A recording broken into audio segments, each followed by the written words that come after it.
یہ وہ سوچ تھی کہ جس کو سب سے پہلے علامہ اقبال نے محسوس کیا. اسی کو لے کے کچھ عرصہ تک اٹھے، پھر وہ تو گئے، یعنی 1920 کے بعد تو وہ دوسری طرف چلے گئے، مولانا ابوالکلام آزاد.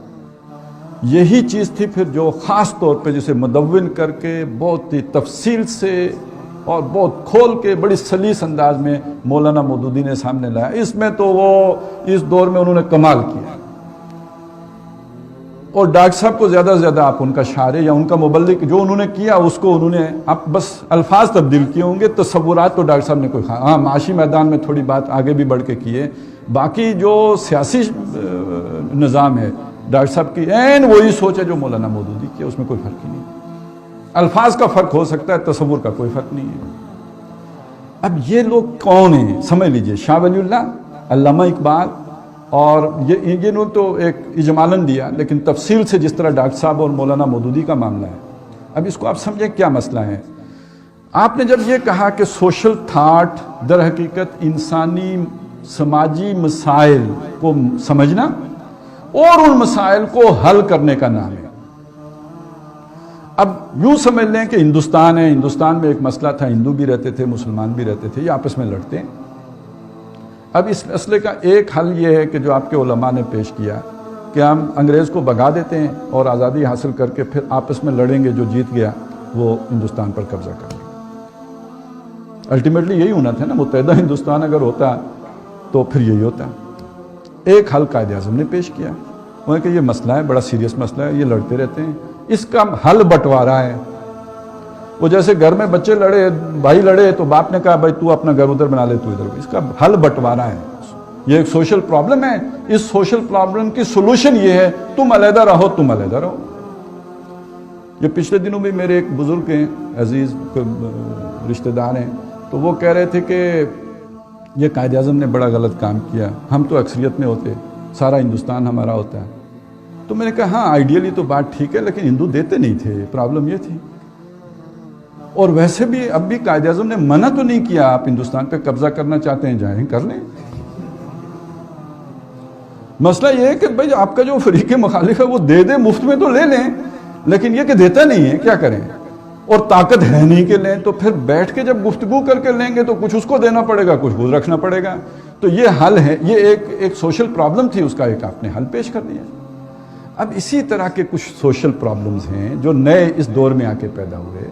ایک طرف سرمایہ دار ہیں، انہوں نے ایک طرح سے امریت قائم کر لی ہے، انہوں نے مزدوروں کا استحصال کرنا شروع کر دیا ہے. ادھر ریاست بہت طاقتور ہو گئی ہے، اس نے فرد کا استحصال کرنا شروع کر دیا ہے. عورت اور مرد کے درمیان مسئلے کھڑے ہو گئے ہیں.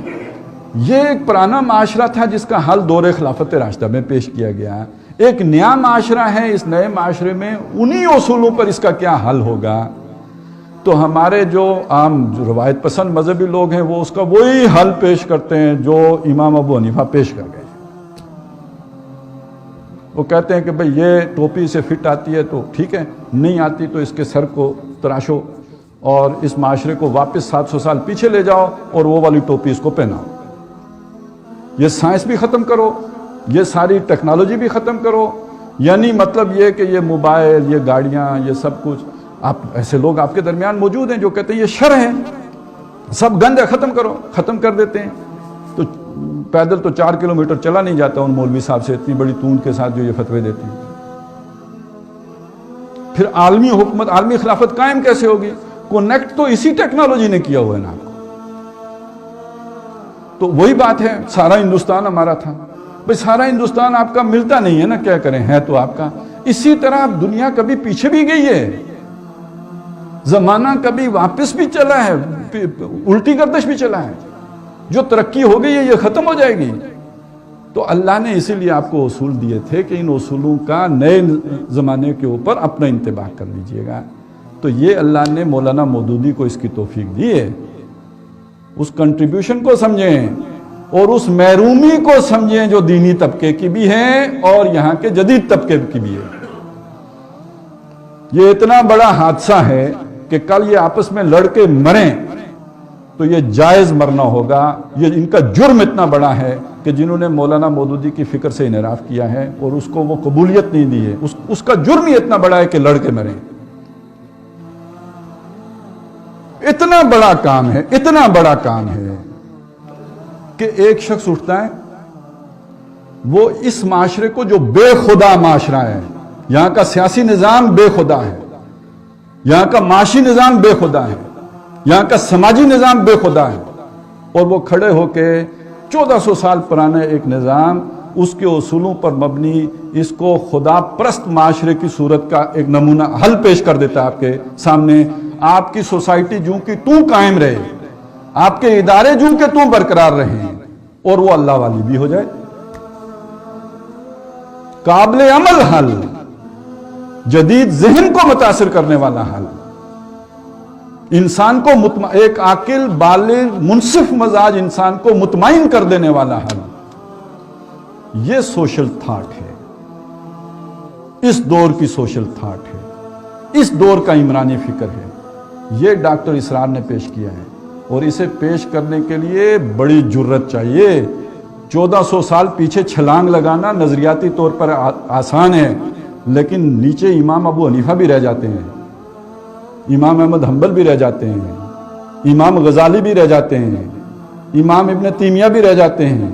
اس سب کے اوپر سے چھلانگ لگا کے محمد الرسول اللہ تک چلے جانا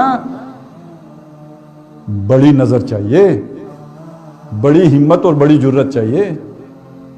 یہ ہے وہ جرم جس کی وجہ سے پھر فتنہ مودودیت لکھی جاتی ہے.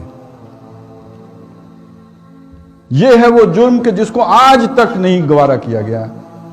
یعنی مودودی کے ساتھ تو نسبت ہی ہمارے دینی حلقوں کے لیے جو ہے وہ ان کی پیشانی پہ بل ڈالنے کے لیے کافی ہو جاتی ہے. لیکن اگر یہ ساری چیز ذہن میں ہو تو آپ کیا کہیں گے مولانا مودودی کو اور ڈاکٹر اسحاق کو؟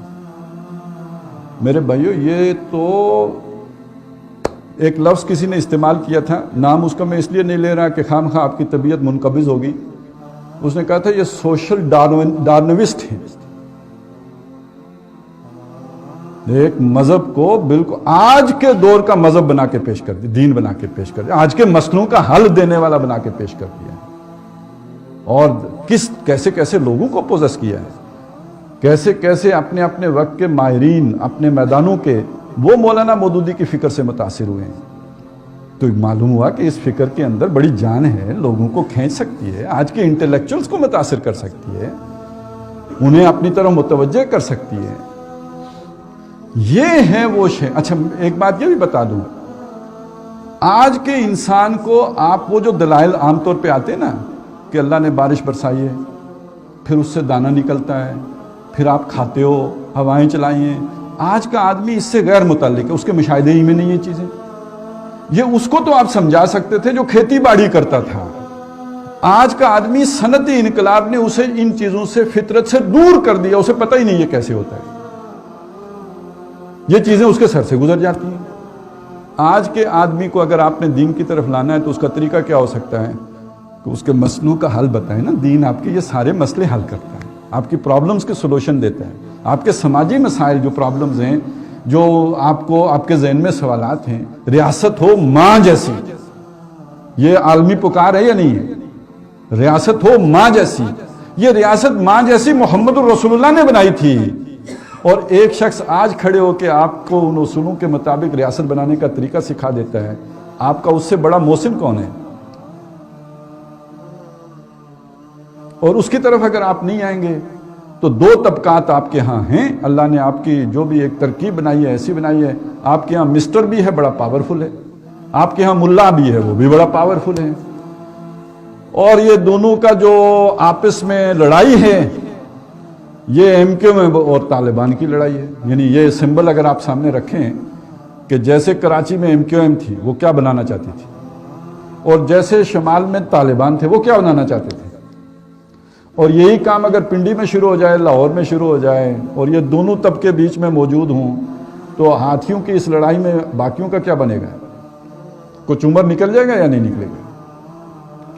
اس کا حل کیا تھا؟ یہ برج ہو جاتا سارا مسئلہ. یہ مسئلہ ہے، اس مسئلے کا حل یہ ہو جاتا. یہ ہے وہ عمرانی فکر. یہ عمران خان کا فکر نہیں ہے. یہ آج کے مسائل کا حل توحید کی روشنی میں پیش کرتا ہے.